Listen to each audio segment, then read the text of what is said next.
Hello and welcome to Ask the Experts. I'm Jack Otter, executive editor of MoneyWatch.com, and Jill Schlesinger is not with me today, so I'm running the show. Jill is in Miami Beach. She claims to be working there. We're going to see how tan she is next week when she returns. But she did interview Mary Shapiro, and that exclusive interview is on MoneyWatch.com, so at least she's doing some work. But I'm joined by two special guests, so we'll barely miss Jill. I'm starting with Lauren Young. I miss her already. Almost a regular on Ask the Experts. I got to read your bio, even though I probably know it by heart. Lauren is the personal finance editor at Thomson Reuters. Before joining Reuters in 2010, she worked at Business Week, as well as Smart Money magazine, where she taught me everything I know. Young also covered mutual funds and corporate bonds for Dow Jones, and she is also a Twitter aristocrat. I think you're pushing 9,000 followers now, and it was like 4,000 last time I worked. I'm verified. I have the blue check next to my name. Oh, wow, that's how important you are. That is I'm great. important, yeah. The other guest is a newbie to Ask the Experts. We're breaking in today. Richard Bregman, he's the founder and CEO of MJB Asset Management. That's an investment advisory firm. Before that, he was a vice president at Chase Manhattan Bank's Asset Management and Private Banking Division, where he managed investment portfolios for private banking clients. That sounds very secretive, but you manage rich people's money, basically, right? That's what was there, but it's expanded out since then. So you're down below the 1% as well as the 1% now. Exactly. But what is also interesting, it says that you recommended the mutual funds and asset allocation models used in private banking client portfolios. So we get a lot of questions. They don't use the term asset allocation, but that's what it boils down to. Yeah, that's old language. That's old language. So we're going to hit you up with some of those questions today after we get the news headlines out of the way. We're going to start with gas prices up again. Today, the national average is $3.86, but anyone who lives here in New York or on the West Coast or Chicago is seeing prices over $4 a gallon, pushing $5 if you have to fill up with premium. So let's start with you, Lauren. Give us a big picture here. Is there anything on the horizon that suggests gas prices might go down? So, am I getting paid for this answer? I don't know. I mean, I am, but I think that there is some signs that prices could go down. But the thing is we're entering into the time of year where prices tend to spike. So I don't know if we're going to get immediate relief before the summer driving season. That Memorial Day is the key day that everybody pays attention. Sure. But we started spiking so much earlier this time around. Right, and it's a myriad of reasons why, right? Ironically, usage is down because of this very mild winter that we've had. Americans are not consuming as much energy as we normally would. We had 4.5 inches of snowfall in New York City this winter season. Last year we had over 60 inches. It didn't even feel like 4.5 inches. I think it melted right away. So, but that, and we're not alone. I mean, around the country, a lot of places had very, very mild winters. So the conventional wisdom says, okay, supply demand, prices should actually be lower. But they're not, because there's geopolitical things going on. There's other factors factoring into the price of gas right now. We've got a pair of stories on MoneyWatch today. One of them actually looks at historical correlations between pumping gas and the price. And it turns out that there's a lot less correlation, at least in U.S. shores, than you would expect. Even though we're producing more oil and actually using less of it, as you're saying, prices just keep on going up. So, Richard, what's the silver lining here? Should I buy ExxonMobil? That would be the classic finance silver lining, to buy the energy companies and get the dividends and growth. But what's interesting to me, I agree, the supply-demand thing is very interesting. And you said geopolitical, Lauren, and I think that's it always for oil prices or gasoline prices anyway. Supply and demand is really only part of it. Obviously, in the summer, people are driving more, but there's stuff going on. So you got the whole Arab world in turmoil, and I think that tends to drive prices up. But there's stuff that we're not seeing. I think that's contributing to the price going up. And I'm thrilled that you're talking about it here, because I remember last time the prices got up to $4 or $5, maybe it was 2 summers ago. 2008, yeah. People were howling, and I haven't heard too many people really howling yet. And this is actually the first media report that I've seen on the high gasoline prices. So you are hearing a lot about it on the political stump, though. Newt Gingrich bangs the table that he's going to bring gas down to $2.50. Is there anything either an Obama or a Gingrich or a Santorum or a Romney could actually do? I don't know the answer to that, honestly. That's a political question. I'm not really much of a political analyst, but I do think that the oil companies know how to get what they need to get, and the I just think it's mostly out of our hands. But you know, sadly. so to bring it to consumer wallet level, Yeah. people are feeling the pinch. You Sure. know, I mean, it's more than a pinch; it's a slap. Frankly, when you fill up a gas tank and it's It 60 or hurts. 70 or $80. And that's a car. Right. You got an SUV, you're north Right. of $100. That's right. So, Lauren, I know you've written this story many times, but people don't always follow your advice, so we'll do it again. What are some of the highlights of saving gas? Right. What can you do? Funny enough, like making sure that your tires are inflated is Mm-hmm. really important properly. There are a bunch of websites out there that will help you find the cheapest gas, and some of them are self-reported. There are days of the week, and I can't remember, but maybe one of you guys know, there's one day of the week that's always better. You're not supposed to buy gas, I believe, on Fridays. I think it might be Monday or Tuesday. We've got it on MoneyWatch.com. Right. I've read the story and I just forget. Right. You can tell, I mean, I never I do fill up my car, but thankfully I don't drive to work every day. I use public transportation, so it doesn't hurt me as much. And then, but that leads to the saving. I mean, these are the moments where people start carpooling and finding, thinking creatively, working from home one day a week, negotiate that with your boss if you can. Just say, this is going to save me X amount a week, and also the time, I'll give you those extra 2 hours to work from home. Fill up your tires, take that I said the tires, big yep. box off the top of your car. I've got one of those. I got to get that off. You have the big box on top of your car? Yeah, with the two kids, it's a sedan. We were always filling with stuff, but I'm bad. I know. And my favorite one though is the windows. So everyone thinks don't turn on your AC, that burns gas. Roll down the windows, but over 45 miles an hour, the drag from all that air is actually worse than the AC in terms of burning gas. So, no, because you're a sailor, that factoid. It's funny that would really that's what sticks I with you. guess that's why I like it. Okay, we're going to move on to house prices. While gas is going up, houses just seem to keep on falling, although maybe we're bottoming out finally. Let me read the latest news. The National Association of Realtors says existing home sales slipped 0.9% to an annual rate of about 4.6 million units last month. January sales pace was revised upward, so a little bit of good news if you're trying to sell your house. Interestingly, investors bought 23% of houses last month. At times, it's actually been more like 30%. So the smart money is buying in, I assume, as an investment to rent these places out, maybe sell them once prices go back up. First-time buyers accounted for about 1/3 of transactions. That says to me prices are starting to get down to a level where household formation is actually going to at least put a bottom on this. Richard, before the show, you were talking a little bit. What do you see? We have to establish right off the bat, you said your crystal ball is not working. It never works. But Are give you us kidding? a sense of some forces that you see in the housing market for both good and bad. Yeah, well, obviously, it's better than it was a year ago. Month-to-month data is uneven, always is uneven, but it's generally good. But there's a huge unsold, there's an inventory, and it's huge, and still got to work through that. These That's are the supply and foreclosed demand. houses, some of which aren't on the market, right? The banks own them. There are foreclosed houses, and they're just empty houses. There are spec houses. There's a lot of stuff out there, and that's going to be a drag for a long time.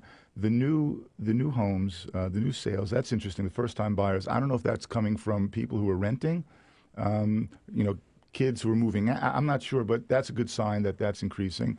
And I think there are pockets of the nation where prices are stable and increasing a little bit. I think New York City is one of those areas, but out there, it's still not great. And it's not just people in the real estate market who have to worry about this, right, Lauren? I mean, it used to be, or not, I shouldn't say it used to be, in the standard recovery after a recession, the housing market is one of the big forces of recovery. Apparently, nearly $1 in $5 actually goes into the real estate market. Of course, now it's a drag. It's been pulling us back from actually recovering. What do you see? What's your Well, forecast? the most depressing website I've seen this week so far is America Underwater. Have either of you seen that No, yet? oh my gosh. So it's a new, and I'm not sure what group is behind putting it up, but they have people, it's just user generated. You add picture of your house and how much you're underwater. It's people standing with signs, and and then gotta be people write sad. their own little stories. It is so sad, Awful. and I don't think that that's going to change because people are so far underwater that they're literally deep beneath the sea with James Cameron in his submarine or whatever he's doing. So I honestly, because housing does drive so much, it's the residual effect too. It's people spending money on their lawns, buying new bed, buying bedding, all these things that you spend when you when you buy a home and you have a home, that that's gone away and that's not coming back tomorrow. It does seem like the stock market sees light at the end of the tunnel. I know home builders have been rallying for a while, and today I actually saw that a gypsum board maker had hit a new high, which sounds pretty, in the weeds, but people obviously aren't buying that stock unless they think that some housing construction is going to be happening. Well, those stocks were priced at not even depression levels. They were priced at going out of business levels for years. But one of the challenges, I don't know what you're seeing on this, Lauren, in your, feelers out there, but even though interest rates are low and mortgage rates are low, people still can't get mortgages. It's very difficult. The credit standards are tough, and you might be underwater. You can't do anything about that. You might want to buy a home, but you just can't afford the down payment, or the bank just doesn't like your credit history or and whatever it's hampering the jobs recovery too, because correct. Mobility, people constrained Can't by move. not being able to move. Can't Yeah, move, can't sell your home if you want to move to a new home, can't buy the new home. It's a real challenge. So that's stuck still. But, the fact that Wall Street, there's been a lot written. We just had a good story yesterday about how Wall Street is really buying up a lot of property right now. They see it as an investment. And whether or not it's, the smart bet, I don't know. But the fact that there are opportunistic investors out there bodes well, I think. does. Is a good sign It that a change is going to come. And I hear it anecdotally from people who are telling me that they're seeing it in their neighborhoods. They're talking with people and they're hearing about people who are buying homes for investment. And the rental market is so Strong, hot, yeah, right? strong. So any apartment REITs, all of those things have just been on fire because people Can't own. Got to Well, also just people are sitting on the side. There's people that are just sitting there waiting, and just feel like, okay, I'll hang out and rent for a while, and Which is probably a good move. So we're going to go through the numbers from, wow, looks like the Dow took a digger right before the close. When I looked right before the show started, it was down a couple points. Looks like the Dow closed down 45 points. Okay. S&P not quite 2 points, 0.1%. And our favorite index here at MoneyWatch, you don't know this, Richard, I don't know is this. the Wilshire 5000. The Wilshire 5. I think I saw that because it's the total stock market. It is. Exactly. So that was down about the same as the S&P, about That makes sense. 0.14 percentage points. The Nasdaq was up, so tech that was probably all Apple. Yeah, was up 3%. So before we go to the questions, I'm going to talk about the only stock that seems to be the one that anyone talks about these days, Apple. That is Apple. Do you have any opinion on it? What do you think? Yeah, well, it's when you look at a stock like Apple, it's important to separate the story from the stock, from the valuation. The story is incredible. It's a great company, and it's had great product. It's got its finger on the pulse of where this is all going. It's integrated. It's designed well. All those things are terrific. The valuation is another issue, and you could talk to 5 different people and get 5 different views on whether it's cheap or expensive. And you can look at all these. There are reports out there that say, gee, if you take the earnings of Apple and you look at the ratio of its price to its earnings, and you do it backwards, how many iPods and iPhones and iPads do they need to sell to justify their multiple? And it's 85 billion or something like that. But the fact is they're cranking it out. It's great, I think, unequivocally great that they decided to declare a dividend and a regular dividend and a stock buyback program that will help their share price and help their investors. Often that's a sign for a tech company that it's throwing in the towel Well, on that's growth, right. though. Look What do you think? at Microsoft. That's exactly right. They've got new leadership, so it's not clear. It's interesting that now all of a sudden they're paying out that dividend. They had $98 billion. It's outrageous how but it's a much money much they more have. focused company than Microsoft. I'm a big Apple user, and I was saying to somebody, we don't hold individual stocks in our own accounts because that would be bad and make me conflicted. But I'm sure some mutual fund I own, I haven't looked yet. I'm sure You own that it somewhere. I own There's no it. doubt I about it. definitely own it in a lot of places probably. But that said, it's just a much more focused company. Now, if they can keep producing, the demand for the iPad 3 has been It's incredible. incredible. It's and incredible. even by 2003, it was pretty clear that Microsoft was a boring company. With all due respect to Ballmer and Gates, nobody, except for a few techies probably in this very building, got excited about the release of the latest Windows.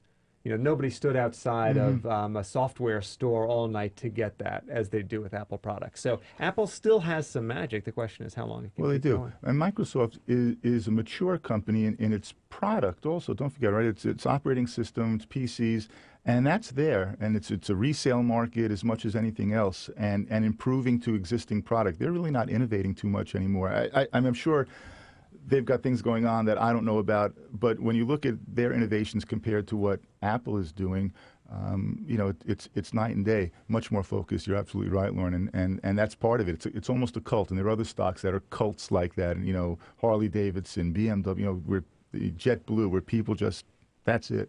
And Apple is one of them. It's totally one of those. So, Richard, a big picture, what are you hearing from your clients right now? Are people scared? Are they feeling more optimistic, less optimistic? What's the first question they ask you? First question is always, how am I doing? And what's the answer? The answer is you're doing as expected this year, because everything is up for the most part. Doesn't make sense. Bonds are up, stocks are up, U.S. dollar is up. So you're doing well. How well you're doing is a function of your allocation. How much do you have in stocks? How much do you have in bonds? But you're doing well. But people underneath that, people are quite concerned. They're concerned: can the market sustain this trend? Last year was a terrible year for the psyche of investors. The whipsawing back and forth. People were in, out. Should I be in? Should I be out? Where is it? What's happening? And if I had just held on, I would have been flat or maybe up a couple of percent. And then the last 4 or 5 years have been a similarly devastating period for people's psyche in terms of the market. So now they're cautious. They don't want to be losing money, but they see the market's up a lot, so they want to be participating to some level. And that's what I'm hearing. Clearly, the market as a whole has been running to bonds for safety. Who knows? But recent weeks have seen yields tick up, which means bond prices fall. That's right. And there's a lot to potentially lose in bonds right now. Yes. I don't know how much upside there is, but it's crystal clear that there's potentially a lot of downside. What do you tell people about the bond market? Well, if you're asking me what the client's concerns are, they don't want to lose money. If you ask me, my biggest concern is that interest rates go up, and we're starting to see it. The Fed, of course, is keeping them low as best it can. Obviously, they control the overnight rates and the very short-term rates. They're doing everything they can to keep the 10-year rate down. The 30-year, it's market-driven already, and it's starting to tick up, which means that the investors are either sensing inflation or they're sensing better opportunities elsewhere. And when you look at the yield on the S&P 500, I don't know what the yield on the Wilshire is, I'm sorry, but the 500 is 2.01 or 2.09 or something like that. And the 10-year bond is the same or maybe a little bit less. People who are looking at that saying, well, I can fix myself in at 2% in a bond, or I can get 2% dividend and at least have an opportunity for growth in stocks. They're going with the stock market, and so there's money flowing out of bonds probably for that reason as well, and the inflation scare. Well, that's a nice lead into our first question in the chat room. Solana wants to know, what is the most common mistake that investors make? Lauren, do you have a thought on that? Oh, yeah. Chasing, well, can I say two mistakes? Sure. One two is mistakes. chasing returns, and the other one is hanging on to losers too long. Okay, well, let's start with chasing returns. Okay. What is it? When I hear chasing returns, I think, oh, well, I want to get some returns, but that's not what you mean. No, it's following, so everybody's been piling into, Apple. I didn't want to say it, but you said it. Yeah. But, piling into the same thing that everybody else is piling into. And I understand, you want a piece of it, right? You don't want to miss out. And I've had several people say to me in the past couple of weeks, I hope you have some Apple, so it's everybody kind of feels that zeitgeist.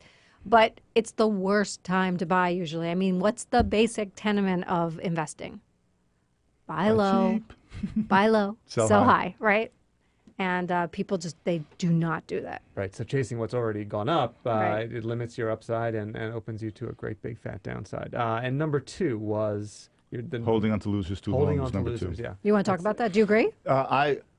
I agree much more with the chasing the yield. The holding on to losers is a little bit more challenging. Well, you're good at telling people to get rid of their losers, though. That's why they pay you, right? Hopefully we don't have any losers, and we're buying other people's losers, but we're not perfect. It's a real challenge when you have something that's down. You have to make a fundamental decision. Is it down because it deserves to be down, or is it down because it's just unloved at the moment and will make a return? And that requires some analysis.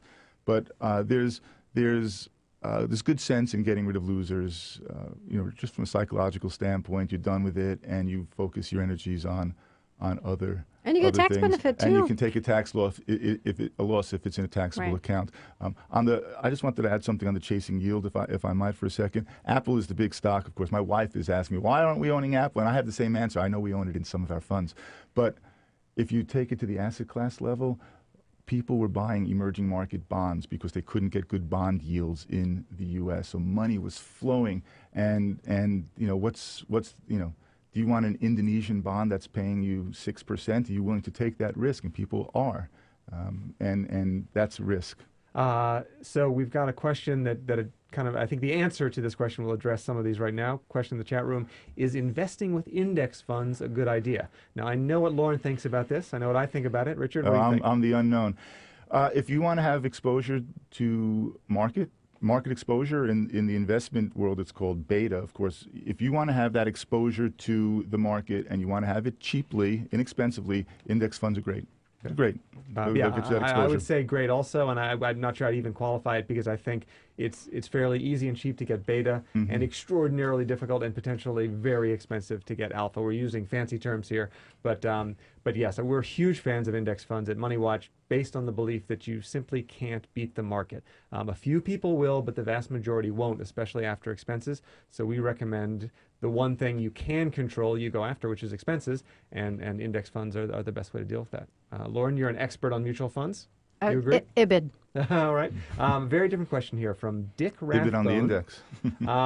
So he's going back to our oil discussion. How does the depressed dollar affect oil prices? He wants to know. Are we ignoring that factor?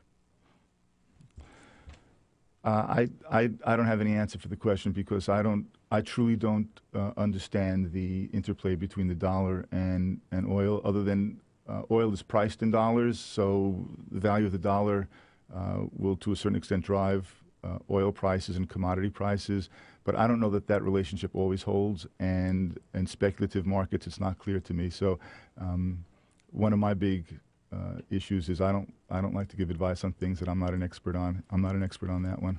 I mean, I would say that since as you say, oil is priced in dollars, so as the yardstick grows or shrinks, then the thing you're measuring is going to change. So, that's correct. Yes, a falling dollar often correlates with rising gas prices, but if you mentioned that in 2008, gas was extremely high. The dollar right now is about where it was in 2008. But since then, we've seen gas prices plummet and then skyrocket again, and the dollar has bounced around and it's pretty much where it was. The dollar did come down a lot in the huge recession. I mean, that was a big factor. Exactly. So it's a much more, what the economy is doing globally is a much bigger factor than the dollar. Yeah. In the 2000s, the dollar came down dramatically from about, I think it peaked probably around 1999 or 2000, went way down, and gas really didn't do much. And then gas had a big spike in 07 and 08. And so it is the reserve. We're still I've talked to a lot of people recently who do not think that the dollar will be the reserve currency going forward. But the world still holds a lot of its belief. What do they think is going to be the reserve? The euro? I don't know. I mean, the euro should be not the euro. Not even in the toilet. Well, the Chinese. The drain, who holds right? the most U.S. Treasury bonds? Yeah, so the Chinese, right? It's Chinese, but they peg their currency to the dollar. Right. Yeah. They don't have the governmental structure to. I mean, they're not even a democracy. I'm rooting for bring back, or like the Hungarian forint or the Polish zloty. Or what I really miss actually is the Dutch currency. What was that? The guilder? The guilders. The notes were just so beautiful. Well, you're right. It used to be fun if you were fortunate enough to be able to travel overseas to collect different currencies in the old days. Now it's. I do have a Saddam dollar, which was actually given to me by someone that Lauren knows. My wife's former boyfriend brought back some, whatever they were called, the dollars in Iraq with Saddam's face on them. We're going to go to some questions that have been emailed to us. Kadeen and Jim have a kind of a real estate planning question. We want to retire prior to age 60 and we need to downsize our home. Would you recommend that we sell our home, invest the $250,000 proceeds, and then finance a smaller home since rates are so low? They also ask, how do 401k hardships work for financing a home? I think we can sort of dismiss that quickly. If they've got Yeah, $250,000, they don't have a hardship, so that's not going to help right, them out. and don't And take they out a can loan use from it your because it'll 401k. be, Yeah. you eventually have to pay that loan back, and if you don't, it'll be considered a withdrawal, and you'll be taxed and perhaps penalized at their age. So that's the easy question. The tough question, should they just put that $250,000 back into a new house, or should they invest that and borrow to buy the new house? Why not rent? Well, I suspect that they want to retire in this home, and they probably don't want to be paying rent. And you which get might, and there's a tax, Yeah. there's the tax benefit too to buying something else. But we just did a piece about, did you know the statistic? Only 1 in 7 retirees move to Florida now. Wow. I would have thought it would have been much higher, but we did a piece about moving closer to home and how do you evaluate that. And we're not talking at all. I mean, if they live in Pennsylvania or New York, the taxes might be through the roof, and so that's a big consideration, where you're going and where you're downsizing. So it's not just about the value of the property, it's about the quality of the life, the proximity to the people you want to be with, the cool stuff that's happening around you. And taxes are a huge, huge factor, not only for what you're going to be paying to live wherever you live, but also just what it's going to mean for your estate. So there's a lot of other variables here. But what do you think? Well, those are all the knowable factors. Your taxes, the big unknown in their question is it's an arbitrage. It's what's my mortgage rate going to be versus what is my investment return going to be over the same period of time. And they'll know what their mortgage rate is, but they're not going to know what their investment return is. So that's the risk that they're taking. And secondarily to that is a lifestyle decision. Do you want to live with debt, or do you want to live debt free? Right. And an inheritance thing too. If you have kids and you want to leave money to them, So I have to come down on the side of plowing that money back into the new house. Normally, we often tell people, you want to stay liquid. Don't throw all your free cash into the house. Interest rates are low. Lock in a 30-year, pay that off, and keep the flexibility. But if they want to retire soon, I think if they invest that $250,000, we'd have to tell them to invest it very conservatively, which might not be higher than the mortgage rate. To get higher than the mortgage rate right now, you have got to be in the stock market. Right. You have, you can buy AT&T and get an almost 6% dividend yield, but you've got stock market risk, and that's what you'd have to take on. It's interesting. You live off that money for the next 30 years. That's right. And also, have they tried to get their mortgage? Do they know that they're going to be able to? They're retired. What will the bank require of them for a mortgage? And all of those issues. Well, they have a question about their investment portfolio also. They say our investment portfolio is very diverse with property, gas wells, 401k, and small Roth investments. They don't say what's in those. What's in them? Yeah. However, my thought is we may need to add more dividend stocks so that we could either generate an income or reinvest. Now, there's more questions than answers on this portfolio, but what's your impression, Richard? I need to answer it completely. We need to know a little bit more about them. But if they need income, it's the reaching for yield question, Lauren, right? It's where are you going to get your return from now? Dividends are higher, generally speaking, than interest rates right now. You will have stock market risk. Some people are prepared to take it. Some people are not. That's going to be up to them. If somebody's asking me if somebody says I have X dollars and I need to generate 5%. My response is, well, if we go into the bond market for that, that's going to be really tough, and you're going to be exposing yourself to the interest rate risk that we talked about, and that's going to be a challenge. If we go into the stock market or a combination of bonds and stocks, we're going to get the 5%. I can get it for you, but now you'll have some stock market risk, and you have to be willing to take that as well. The good news is that they've diversified their risk. So I hate to see is when people put everything, they think everybody say bonds are safe. So I don't want risk, so I'll put everything in bonds. Well, but they have a different sort of risk. They have a different risk, and they have the inflation risk and the interest rate risk. But there's another risk, which is what I call correlation risk. When things go bad, you can be diversified all you want. Large cap, small cap, U.S., overseas, emerging markets, it's all going in the same direction. As we saw in 08. So that's correct. And other periods of economic, geopolitical stress. So really, to protect against that is a different question. That involves hedging strategies to maintain your principal. If you really want to be diversified, it's a diversification of strategies as well as asset classes. But those are the risks we're talking about: inflation risk, stock market risk. It's a crazy thing, and that's all political because of where interest rates are right now. Lauren, what do you think about immediate annuities? Should they maybe plow some of that into an immediate annuity? Maybe. I mean, I really used to hate annuities because we worked with somebody in a former job who despised them, and I think he really Brainwashed you? brainwashed us. But now I've come to realize that the annuities, this was more of the variable annuity flavor where you're paying these ridiculous Yeah, fees. that's But rough. but fixed annuities, immediate annuities, there are some definitely worth a look, and they're not as expensive, and that kind of guaranteed return it's very comforting for some people. is comforting. And the risk, we're talking about different kinds of risk. You know, one risk that people don't think about is that you might live really long. Right. That's a wonderful thing, but it means you're going to have to pay for that life. And that is the risk against which a fixed annuity can protect you. We're going to move on to Debbie. She's at the other end of her career. I'm just now starting a 401k. I'm not familiar with it at all, she says. My company matches 5% of my pay, so I'm allocating 5% toward that. Good. Should I do it pre-tax or after tax? I don't think I'll be withdrawing it early, but you never know. Plus, either way, she says I'm going to pay tax. So should I do it after tax and get that nuisance out of the way? I think she doesn't ask us what to put it in, but Right. we can't help talking about that Well, also. only because she has the exclamation point, I'm going to assume that she's young, because it does make a difference Yeah. for you and what your perceived tax rate's going to be. I mean, when I started in my 401k, we didn't have the opportunity to do a Roth, which requires you to pay the taxes up front versus tax-deferred 401k type thing.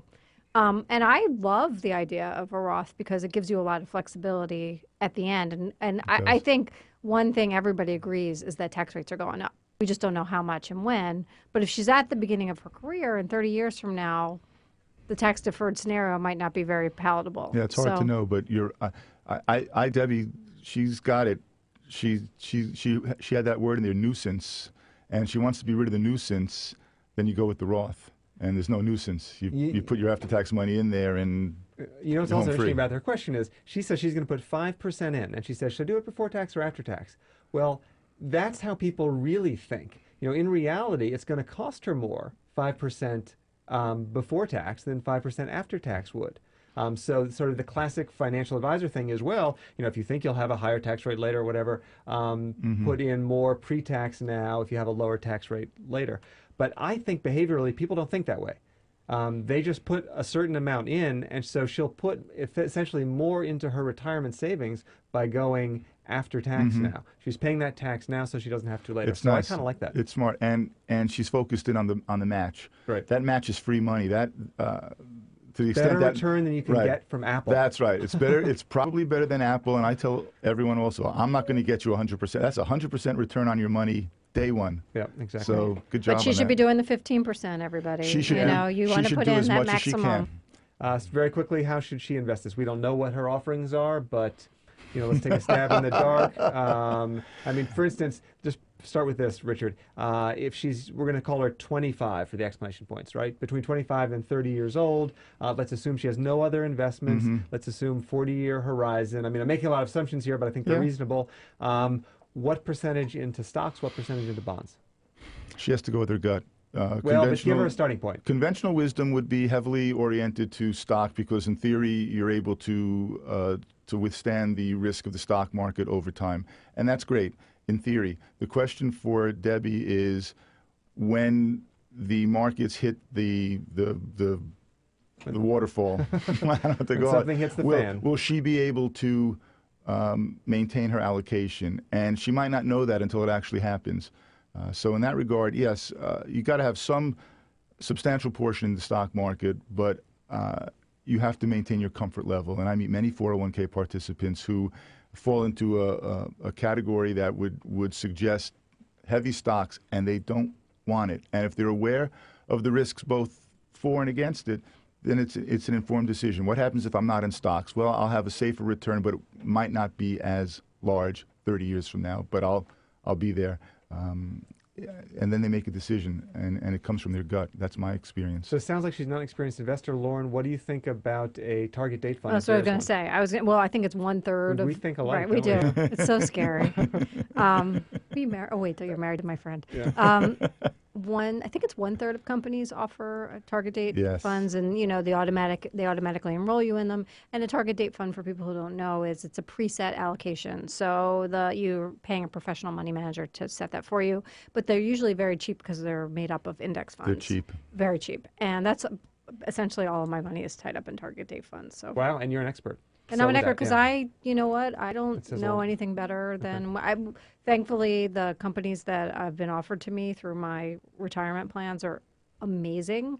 And I trust, the judgment of those professional money managers. So the allocation changes as you get older, and the mix of stocks and bonds will go up and down based on your age. So you get more bonds as you get older and a little more conservative. But it's, It's a set it and forget it's it. a set it and forget it. And if we're right that she's 25, 30, she's going to have a heavy allocation to stocks. It's Right. probably going to be something like 70% stocks, 30% bonds. There's going to be some nuances, but roughly. So should we get slammed with a 2008 style, bear market, she will see a big loss there. But if she can, it'll be cushioned a little bit by the bond allocation. It'll be And if she cushioned a little can bit. stomach that. And that she makes a should big know- difference. yeah, Even as- that little bit of bonds is Exactly. going to temper out the bumps. Let's go back to the chat room, see what we've got here. How do credit downgrades of other countries affect the U.S. economy? Interesting. Who wants to take that on? I could talk a little Okay. bit about that. So, there's a ripple effect in the world for sure. I mean, we're very geopolitically involved. So all the turmoil that's been in Greece in the past, and in Europe in general for the past year, and we felt it here in the U.S. in lots of different ways. So it's very important. And we saw S&P recently downgrade a bunch of the Eurozone countries. And it's interesting because and I just was talking to a CEO about this morning. The credit rating agencies don't always mirror what's going on at the corporate level. Like they're often behind the eight ball. Rarely are they perceived to lead. I'll let other people weigh in on how they feel about that. But it does have a huge impact. And what's really important is the financing aspect of it, because it becomes much more expensive for A country. a country and to the borrow. companies within them, because if they're tied to the sovereign credit to borrow money. So there's a whole spiraling wave that cascades down. Let me use as many watery references as possible. And so therefore it is important. So I'm getting the signal here that we have to wrap up pretty soon. So we're going to do a No. lightning round. I know. I'm going to go through these Lightning questions as round. quickly as You didn't possible. tell me about this. I'm going to start from the bottom because they're easier, and I might even take the first one, and you guys correct me if you disagree. Bruce says, I am now 62. Can I collect Social Security now, even though I am making over $100,000 a year? Yes, and don't the do answer it. is yes, you can, and do not do it. See? Exactly. High five. Unless you have a terrible disease and you're not going to make it past 71. But the longer you wait, the more money you'll get from Social Security. Presume that $100,000 income is going to dry up at some point. So if possible, wait till 70. You will get nearly twice as much every month from Social Security. Run the numbers. That's what I suggest to And- him. Run the numbers. There's great If he's able to calculators for bank, this. if he's able to bank that money at 62 and get it, see rates are low now, but if you're able to bank it, it might be quite a while before waiting until you're older catches up to you, because you're getting that money in advance and you're doing something with it. True, but So you have to make about 8% a year to. That's what I'm saying. Run the numbers. Run the numbers. Hire Richie. He'll get you 8% a year, right? Cheryl, my daughter is 16 and has a CD with just under $4,000 coming to maturity. Do you think it's best to put that into another CD, or is there another investment option that you'd recommend? I'll ask you guys very quickly. My recommendation is yes, the Wilshire 5000 Index Fund. I'm assuming that your daughter's not going to touch it for a decade or more. So get some real growth. The CD isn't offering you much. I disagree because she's 16. I'm Okay. wondering if that money's for college, Okay. and therefore you want to keep it liquid because she's going to need it in 2 years. In the case, CD is a good So idea. if it's college money, you keep it liquid. Yeah. CD, some other kind of Yeah, money. it's the same basic. Your investment goals are going to determine what you're going to do with the money at all ages. Dr. V, my current mortgage is at 3.625 for a 7-year ARM. Let's see. Now I'm wondering which of these two options make the most sense. This is a serial refinancer. He wonders, should he refinance now to a 15-year or 10-year while rates are low? Leave it as it is. Hope rates do not skyrocket and save money for my daughter's medical school. By save money, I guess he's talking about the various fees for refinancing. Pay it down as fast as I can within 10 years and let the daughter take student loans. I do not ever plan to sell the house, and I contribute fully to retirement. A lot I'm of not sure I questions followed there. all of it, but don't take the student loans instead. Yeah. You got tax deductibility issues there, if nothing else. But if he's a serial refinance, or she's, I don't know if it's a he or she, but I like extending the maturity a little bit at these rates. He says refinance to a 15-year if he thinks he can pay it off in 15. That's yeah, not a bad idea. that's not a bad idea at all. Yeah, but Not a bad I'd idea lock at all. in these rates. Not do a But Yes. his current mortgage is pretty good. It's a good mortgage. 3.625. Although we But don't know it's a how far 7-year, in. so- Right, right. We So don't he's know trying to how get- far into the 7 is true, the yeah. doctor. That's another question for him to. Okay, rehearse. last question. I've inherited some penny stock. Original cost is actually 1 cent. My husband and I usually have to sell some each year to pay our taxes. That stock must have done very well. And that causes large capital gains tax. I'm also considering cashing some out to get out of this roller coaster stock market. But again, I would have to pay a large capital gains tax. Any other options? How I can liquidate penny stock? Can I gift it to my children and have them sell it? Lauren, you're nodding So there's your a head. whole gifting scenario, and gifting to the kids is one thing you can do. It's a little complex, but often Charitable. it's charitable. That's what I was going to say. It's a lot easier to do it with charities. It's a lot cheaper in terms of estates and wills and lawyers and all those fun things. But charities will happily take it from They will you, take it. and it may. You get this nice tax deduction, and then if you're planning to give money anyway, why not do it that way? That's a good way to do it, sure. I agree. One thing I would say is I wonder how much of their wealth is tied up in this one stock. So if it was a penny stock once, it could become so again. Better to pay taxes on some gains than to have it Yes. crash to the earth and have nothing. So they need to diversify. If this is if a lot of their wealth is tied up in this one stock, I'd say take the tax. And if it's a penny stock, they're probably limited in options in terms of trying to collar it or protect against it. You might not be able to do that either. But collar is a fancy process by which you protect you yourself. protect yourself. Buying options, right? That's correct. And if it's a penny stock, there might not be options for it. But I like the charity angle on that, if that's what they're looking to do, to liquidate. Guys, we could keep on going, but Megan will kill me. So thank you, Richard. Thank you for Bregman. having me. It was Thank great you. to It's a break pleasure to you be here. into the Ask the Experts. Lauren, as always, the life of the party. Oh yeah, Thanks very much. me and Jill. And when's she coming back from Miami? Jill will be back tomorrow, but Okay. you won't get to see her on Ask the Experts until next Wednesday. I don't know what our topic is, but we'll figure out something exciting, and we hope you guys will join us again soon. Love to. Thank you very much. Thank Thank It's you a for pleasure to be watching. here.